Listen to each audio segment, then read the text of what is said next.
this war has been brewing for well over a decade. Some people would argue for at least 20, 25 years because of the unwillingness in the West to look at the reality that the way the map is drawn of Ukraine, it is inaccurate, frankly. There are Ukrainians, true Ukrainians, but they did not live in Crimea. Has never been part of Ukraine. And most of the area that we call the Donbass, the Donetsk Basin, is really Russian, and the people that live there are Russian. And the easy way is to go back and look at the electoral maps showing how people voted over the last, previous elections. You see that the East is overwhelmingly voting in favor of the pro-Russian candidate, and the West, which is on the other side of the Dnieper River, is usually voting overwhelmingly for the anti-Russian candidate, whoever that happens to be. So there was always a need to address this. And I had argued for a plebiscite. Other people argued for it. I also always felt very strongly that it was in Ukraine's interest to be a neutral state, that it could be much like Austria, and like Austria could profit enormously from its neutrality. And this, of course, was sabotaged by first the Bush administration, then subsequently Obama.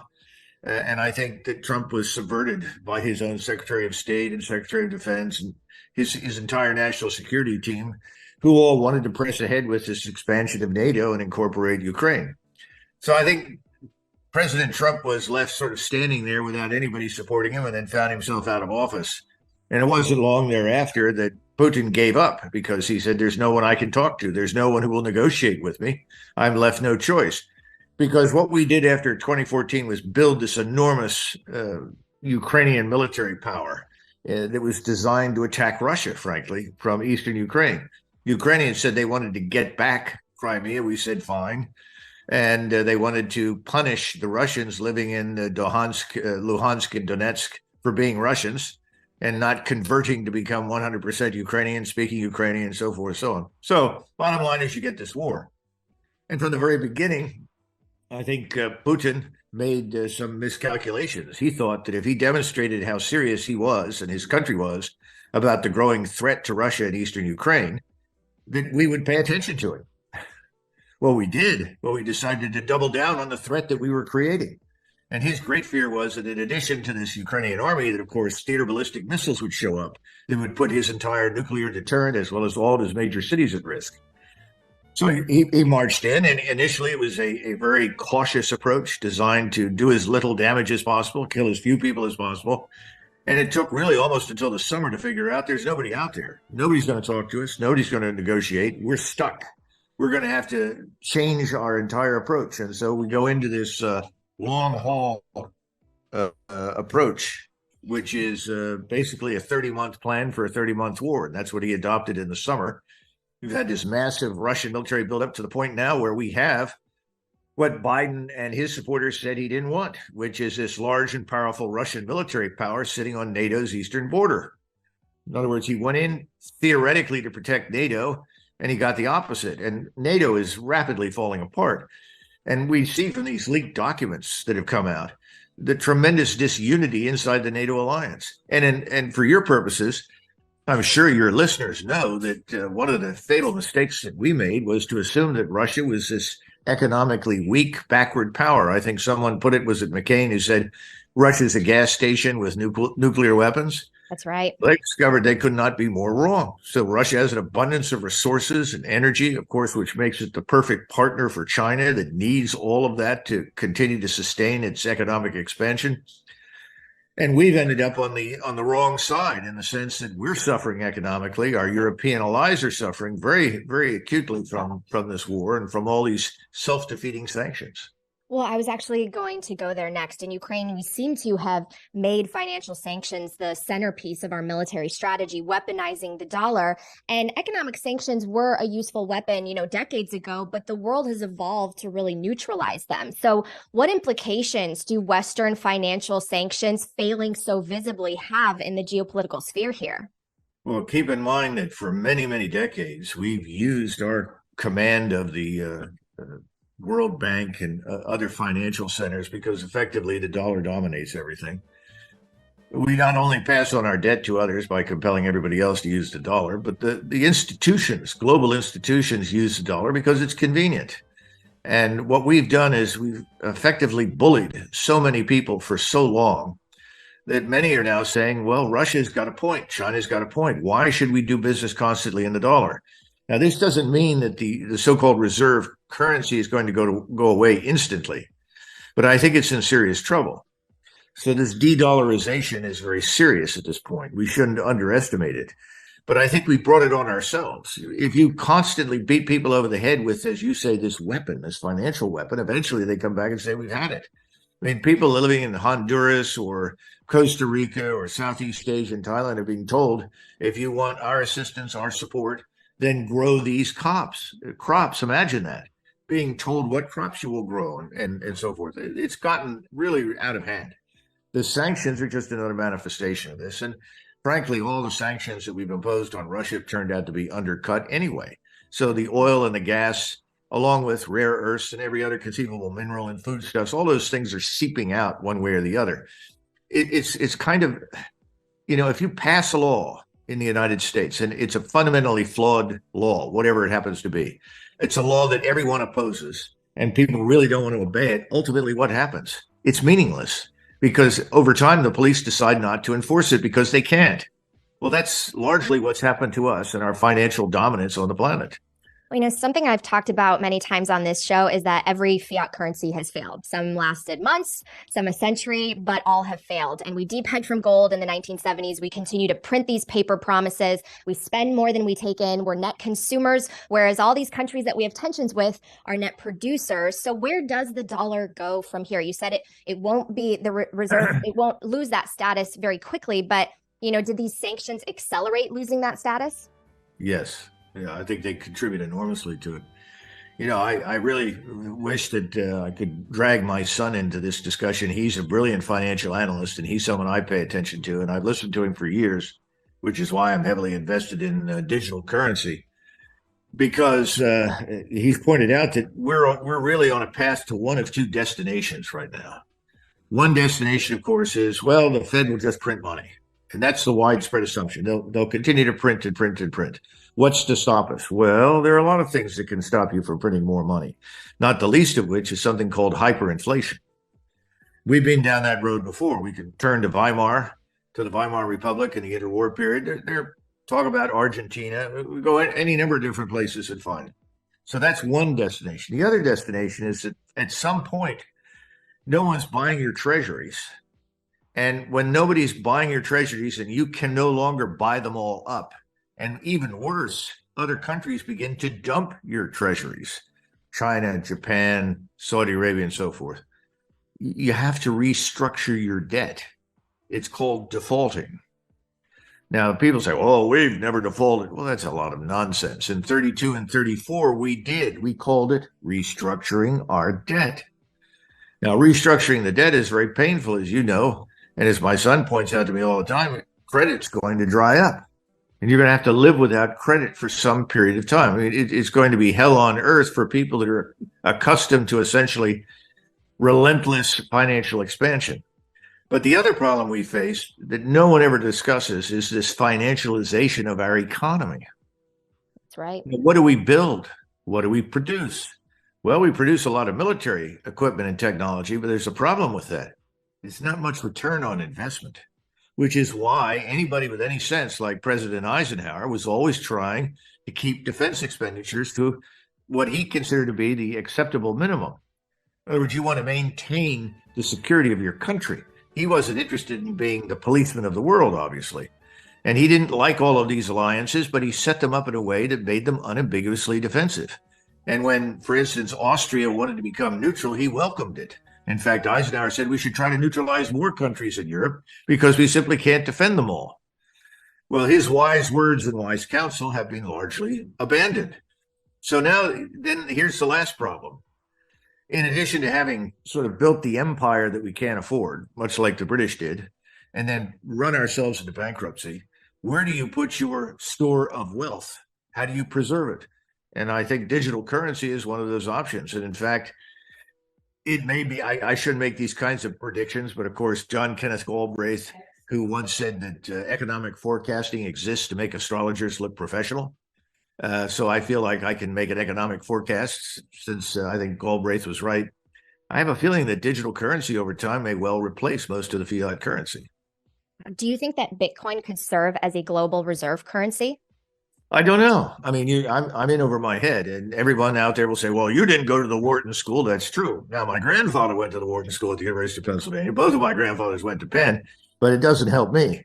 I didn't. I'm not a business school graduate, although I have lots of people telling me not to worry about it. But that's never, that's another issue. But the bottom line is, I don't know, but I think digital currency that cannot be controlled and manipulated through a central banking system is something that's very, very appealing to people. Now, beyond that, I don't know. I wish I could make more profound predictions for you, but I can't. But I think that's real. I mean, isn't everyone sick of the banking system's manipulation of wealth and power? For how many years have we gone through this? And then somebody says, well, when the Fed was established in the United States, in the intervening years, we're down to 10%, the dollars at 10% of what it was worth in 1911. It's incomprehensible. So I think there's a desire for something else. There's no question about it. And I think digital currency has a bright future. Beyond that, I can't say too much. Right. I definitely agree that we need a parallel system. I think a lot of the policymakers use Bitcoin as an invisibility cloak. They make it look like the threat when actually they don't want to admit that their own policies are what got us here. And if we lose the dollar's reserve status, we won't be able to sustain these $1 trillion deficits, part of which go to fund the military, right? So things will need to change. The military budget will have to come down to something reasonable for the size of our economy. I know that right now from sources within the military, they're still basing budgets on 2% CPI and not accounting for the increase in inflation. Entitlements will be affected. So how do you see this really playing out? Well, there are three things that your viewers need to understand. First of all, money into defense does not necessarily produce capability on the other end. Just spending money doesn't equal capability. We spend far too much for what we get in most cases. In some cases, we spend a great deal and we do get a good return on investment. I think that's particularly true in surveillance, intelligence, reconnaissance, platforms, and capabilities, but many other areas we simply don't. So that's the first problem. Second problem is that, your current military establishment remains tragically a brilliant tribute to the Second World War. We're still building surface fleets around aircraft carrier battle groups. We're still fielding large, ponderous Army divisions that are too heavy to move, too heavy to lift. But even worse, the world doesn't fight that way anymore. And that's one of the things that we have to pay attention to what's been happening in Ukraine, because it fundamentally changes the way you look at things. That's a huge problem. And then you've got the threat inflation industry. You want to keep this monstrous military establishment running, and you keep insisting it's vitally necessary, because if anything isn't spent for 10 cents less or 10 billion less, you're at risk of being conquered and overrun and destroyed. By whom? Well, we go back to Russia. Russia presents no substantial threat to us unless, of course, we decide to attack Russia. They have an enormous nuclear arsenal. We have an enormous nuclear arsenal. We can kill each other and most of the people on the planet several times over. We don't want to use nuclear weapons. I see no evidence that Mr. Putin does. That's kind of a dumb way to look at it. Secondly, we continue to see Russia through the Cold War lens. Everyone keeps acting as though it's the Soviet Union. It's not. Russia's a very different country today. China, the Communist Party of China is doing this and this. The Communist Party of China. The Communist Party of China is a joke. The Communist Party of China is just an elite organization, a cabal of people across the country that run the government and try to control 1.4 billion people, which is pretty damn difficult to do. They're not communists. I haven't seen very many communists in Northeast Asia whenever I've been over there to visit. The Chinese are money-grubbing people, let's face it. They are absolutely committed to profit at all costs. So I don't see much evidence for communism. I see a lot of evidence for capitalism. But I don't see evidence for Chinese armies massing on anybody's border to invade anybody. And when they look at their naval power, remember, a third of all the ships that they have floating around in the South China Sea are Coast Guard vessels. So, all right, what are we really dealing with? Are we really genuinely facing existential threats from China and Russia? And I think the president last night said it very well. He said, no, He said, our problems are here at home. And they are. So you have this group of people in Washington who seem to be ready to do anything to sustain these massive outlays in spending, not just defense, but also in entitlements, as you know. And we continue to pretend as though the Social Security system, Medicare, Medicaid, pension plans, all these things are solid. They're not. We know they're not. We pretend that the banks are solvent and not illiquid. They're not. I mean, remember back, I think it was December or November last year, all of these, stress tests were run on banks. It was like, oh, well, we're in pretty good shape. That wasn't true. Right. We are continuing to mislead ourselves in order to sustain this tremendous spending. Well, when does it stop? I think, what was it, Ben Stein, who said things go on until they can't? Mm-hmm. When did the British leave India? When their debt to GDP ratio was 240%? In other words, I'm afraid that the so-called ruling elites in Washington, D.C. are just going to drive us into the ground.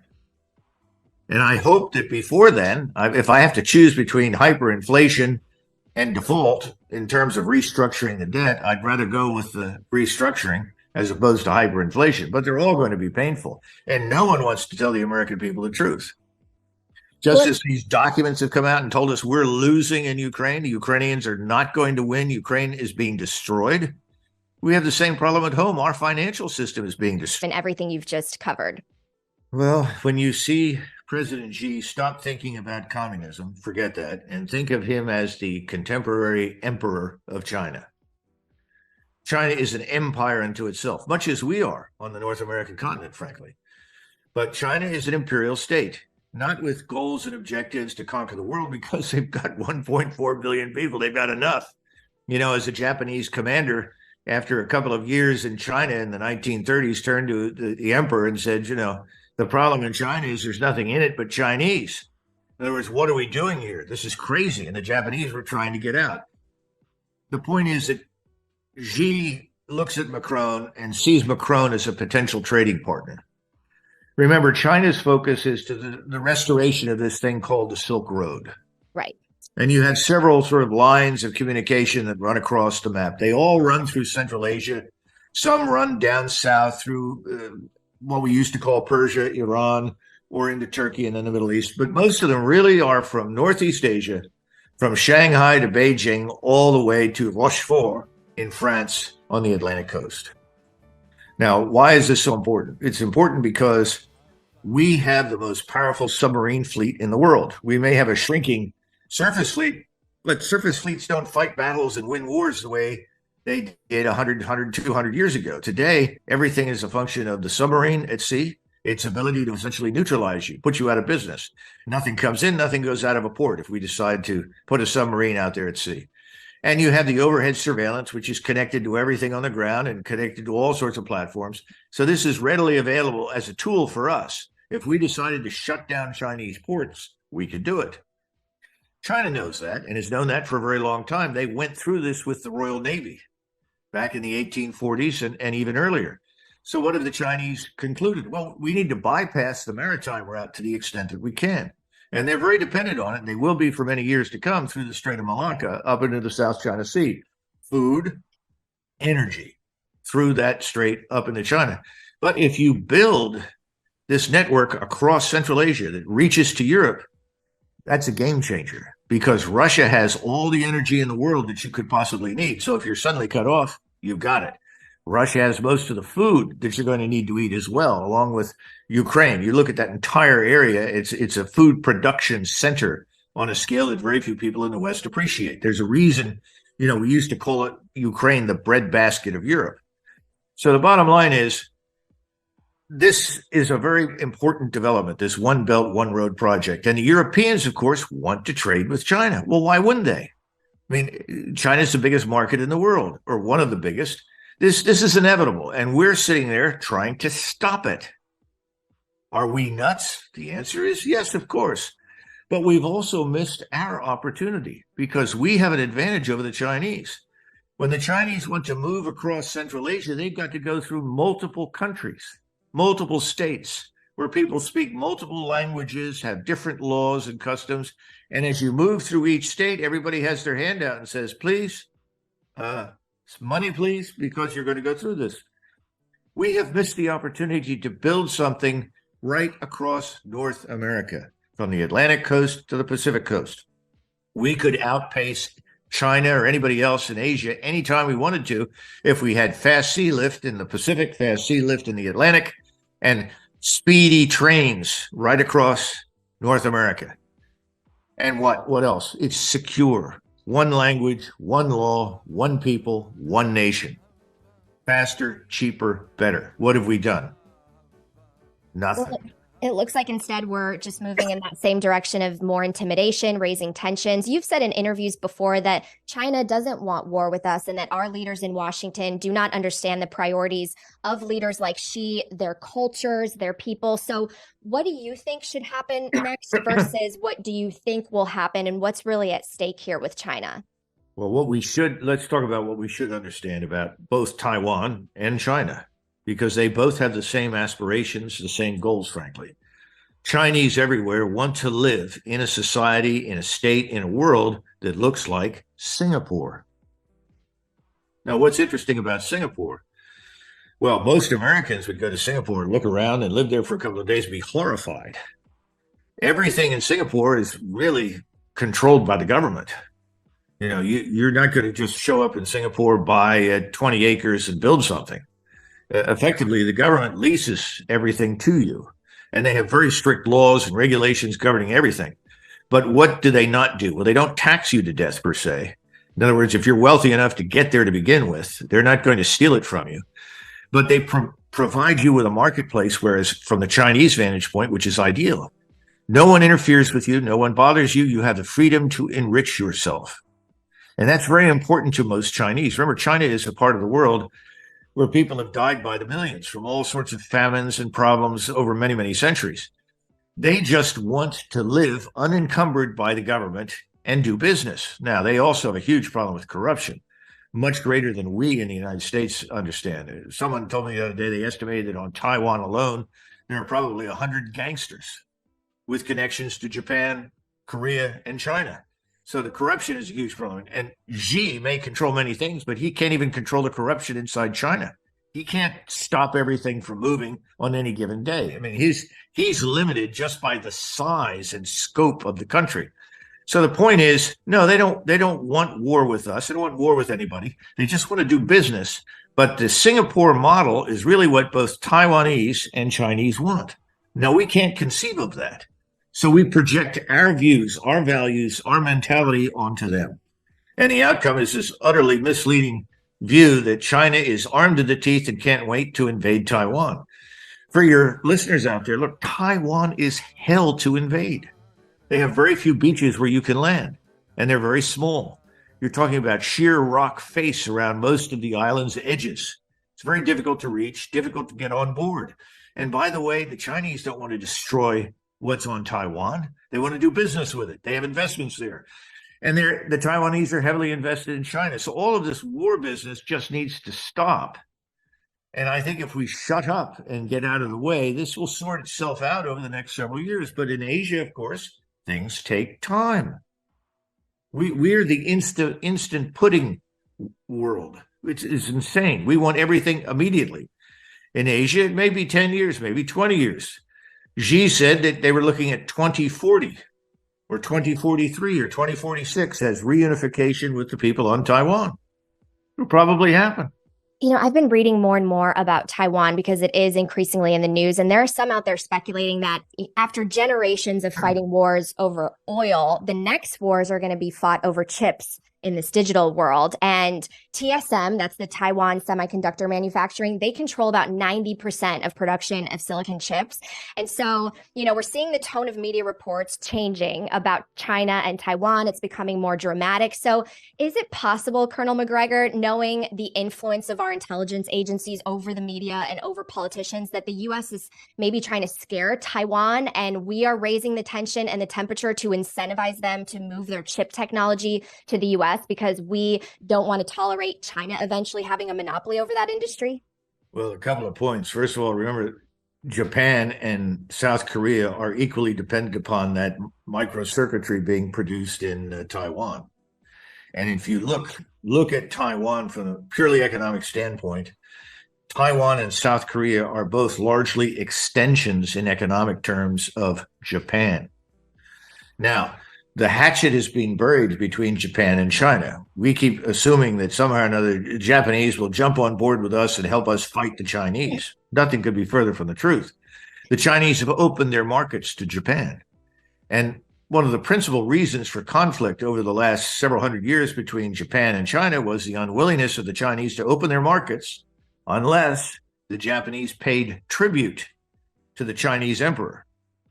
Well, the Japanese said, no, we don't pay tribute to anybody, and you've got lots of wars. Everybody else in Asia essentially paid a fee to get into the Chinese market. Well, Xi very wisely has said that's over because that's been the source of war and conflict in Asia for hundreds of years. So now you've got the Japanese that are keenly interested in their access to Taiwan, along with the South Koreans. And here we come along. And how long have we stood around since the 1980s? I mean, this business of shipping jobs and industries overseas began under President Reagan. Nobody ever points that out.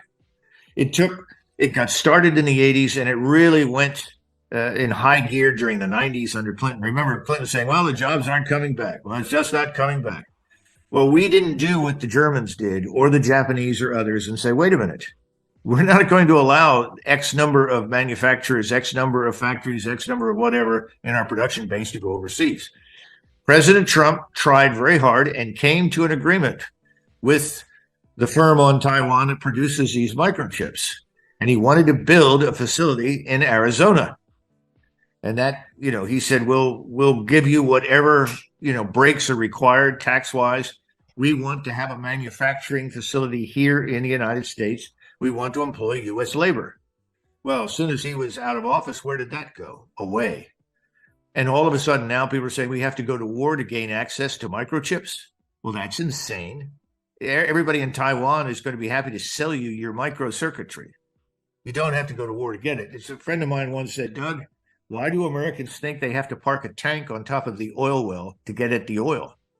The Arabs will sell it to you. Saddam Hussein, whether you like him or not, would have sold you all the oil you wanted.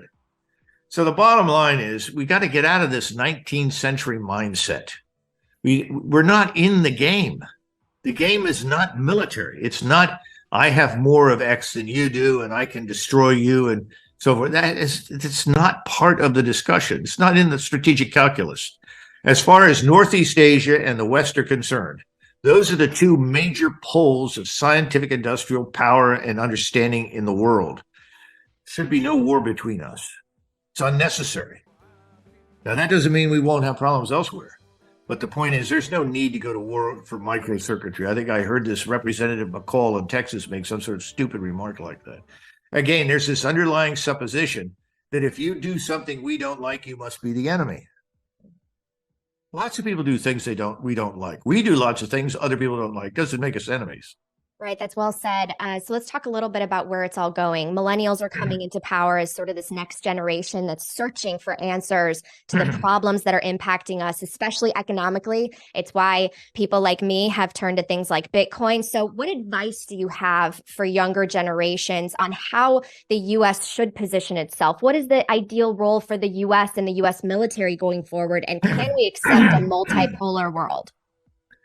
Well, as far as millennials are concerned, I hope the right millennials end up in charge, because the millennials coming out of the Ivy Leagues and the service academies are all brainwashed into this globalist world order nonsense. We've got to get out of that business. You've got to understand that we are not imposing order on the world. The world is always somewhat disorderly and will remain somewhat disorderly. That's not all bad. We are a participant in the world, but we don't control it, nor do we want to. It's a bankrupting exercise. Everybody who's tried hegemony has failed and ultimately ended up ruined in bankruptcy. So we don't want to do that anyway. Secondly, understand that we need to look at defense from the standpoint of defense. We need to get out of this business of intervening in other people's countries because of a particular lobby in the United States. And there are many, many lobbies, foreign lobbies in the United States, that are also connected to defense industries that have an interest in conflict because they want to sell their products. We've got to get control of this thing, and we need to scale back our investments in defense, but we need to invest more prudently and competently. We have 44 four-star generals on active duty today. When I say generals or admirals, 44. And we have perhaps 1.1 million people in uniform. Now, at the height of the Second World War, when we had 12 million men in uniform, we had 7 4-stars. Wow. What's wrong with this picture? Now, your millennials out there must have learned something in business school about overhead and the tax that you pay for monstrous and unnecessary overhead. The overhead in American national defense is atrocious. It's outrageous. We have been busily hollowing out the military from year to year to year, the people who actually deploy and fight, and keeping all of the generals and adding to them.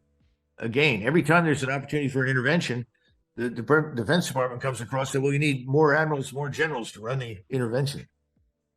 It's crazy. So that we got to get control of that thing. And then we have to really focus on what do we need as opposed to what do we want? In other words, there's always a wish list. Then there's a need list. We got to get back to what do we need? Do you really think we need 10,000 nuclear warheads? Are 5,000 nuclear warheads enough? Are 2,000 enough? I once had a French general tell me, Douglas, 1 warhead is enough. In other words, anybody who thinks you're going to use 1 warhead against them scares the living hell out of them. And by the way, that's appropriate because nuclear weapons are terrible. They ruin life on Earth. Nobody wants to go there because Washington, D.C. is a money machine. And anyone who steps forward and says these things, and by the way, President Trump has said some of these things too, it threatens the money flow. We've got to stop it. We can't afford it. Right. We've enjoyed the privilege of that deficit without tears, right? We've been able to print. Our leaders only think as far as the next election cycle. Some of them can't think past 10 years because they're in their 80s. And people like me, we don't have a 10-year time horizon. We're looking out 40, 50 years. So, I mean, what do you think this country looks like several decades from now? Depends. The top priority for the United States in terms of national defense, first and foremost, close the border. Stop the influx of millions of people for whom, frankly, it's not a question of room. Everybody will say, well, we've got lots of space. We can't employ them.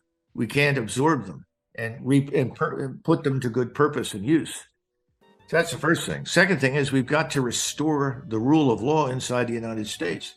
Anyone who comes from overseas tells you they love to do business in the United States because they don't have to pay the bribes to everyone in sight that is usually required around the world.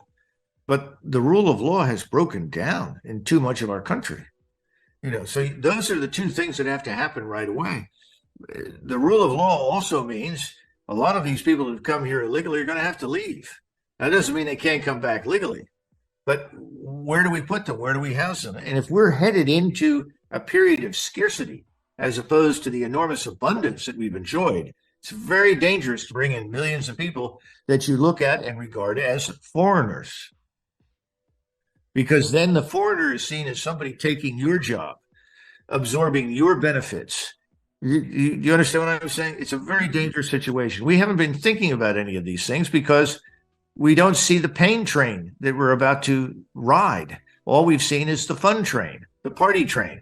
Get on, party away. There's plenty of coal left. The locomotive will keep running. Well, the locomotive is grinding slowly to a halt. It may not make it much longer. What do you do then?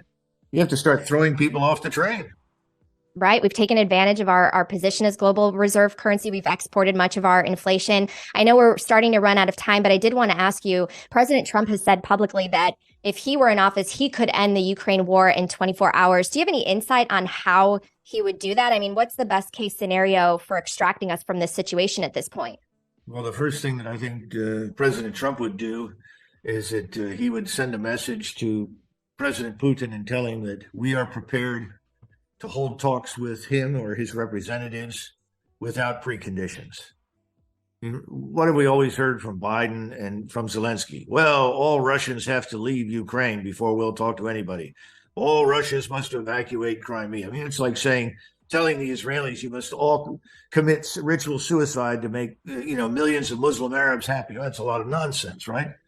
So that's not going to work. So it has to be talks without preconditions. That's number one. Number two, neutrality is on the table. We'll accept neutrality for Ukraine. We don't need Ukraine in NATO. NATO's too big as it is. It's a huge, unwieldy monster. And by the way, NATO should have been Europeanized 30 years ago. Why are we still there paying the freight and paying for everything? It's unnecessary. So those are two things right away that I think President Trump would say. No preconditions, neutrality, absolutely. Then the tough questions are, where do you draw the lines?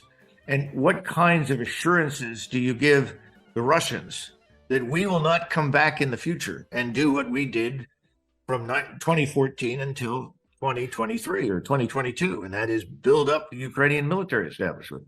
Now, all of this assumes, of course, that if President Trump got in there, that Putin would take him seriously. I think he probably would. But remember, President Putin has also looked at us and said, well, you know, President Trump meant well the last time. President Trump was never an enemy of the Russian people. He's not an enemy of the Chinese people. He's not an enemy of any people. But it didn't matter, did it? Because the people that held appointments in his administration were committed to hostility toward Russia, China, and elsewhere. So that's a huge problem. Who's he put in? He's got to have a completely new team. And then you're still dealing with this sort of greedy Congress, greedy Senate and House that wants money, money, money, money, money. They've become addicted to the financialization of the economy. They want the transaction fees, just like the boys in the banks on Wall Street. They want to get their transaction fees. Well, that's the same thing true now in Washington, D.C. I often say the ideal president would probably be Oliver Cromwell, the Lord Protector of England, because he put an end to a lot of that corruption. And that was the biggest problem he faced in England. It's the corruption of the ruling elites. So there's no easy answer, but I think that's what's on President Trump's mind. And I know he's very serious about it. Well, you've said it before. We have the best government money can buy.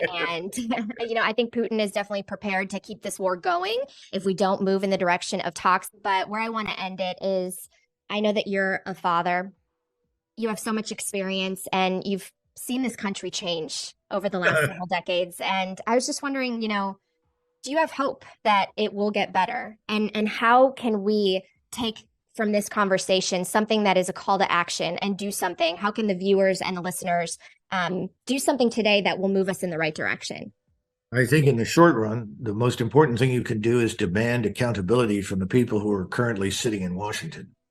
I remember vividly when President Obama, surrounded by large numbers of globalist neocons, had been persuaded to put together strike packages for use in Syria, which would have expanded the ongoing disaster in Iraq to Syria. And when people heard about this, hundreds of thousands, millions of phone calls and messages started pouring in. So by the time he got to the podium, he said, I'm not going to do it. Turned around and walked off the stage. So you can have an impact on these people. But the only way you have an impact is to threaten them with the loss of their office. And that, unfortunately, is not always easy to do, but you can make it abundantly clear that war should not be on the table right now for China or Russia. And that our principal focus as a great power today should be to end the war in Ukraine, exactly as President Trump has said, and stop pretending that the Russians are evil. They're not. They're normal people, just as we do, with legitimate security interests. Same thing's true for China. Everyone forgets that Taiwan was the unsinkable aircraft carrier for the Imperial Japanese Armed Forces that invaded China and killed millions of Chinese. We may brush that aside and treat that with contempt. We should not. We need to understand other people have legitimate interests. You've got to demand that of the people that you're voting for. But remember, you're competing because you're not paying them. Their salary is modest. They're busy stuffing their pockets full of cash from all the lobbyists and the other voices in the background, urging them to do stupid things. Somebody said it's not voters who win elections, it's donors. That's the tragedy. Well, it's something we want to change.